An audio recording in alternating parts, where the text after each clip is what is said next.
Khona-ke ucelile ukuchazela ukuthi ngabe ukuphupha ikhowe lokho kuchaza ukuthini.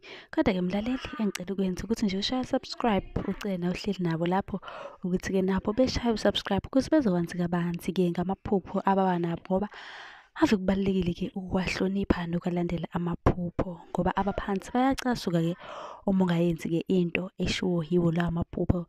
Namhlanje-ke sikhulume ngokuthi-ke ukuphupha ikhowa kusho-ke ukuthini. Sonke siyalazi-ke ikhowa. Ukuphupha ikhowe ulithola entabeni, lokho kusho inhlahla yothando olusha. Okusho ukuthi-ke njengoba ulithola entabeni leli khowa, khona inhlahla yothando.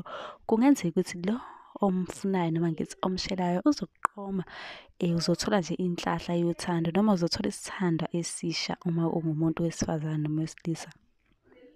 Uma kuwukuthi-ke uwaphupha lamakhowa emaningi nje kakhulu uwabona, kusho ukuthi-ke uzoshada noma uzolotsholwa. Kusho ukuthi nalo lelo phupho liyinhlahla.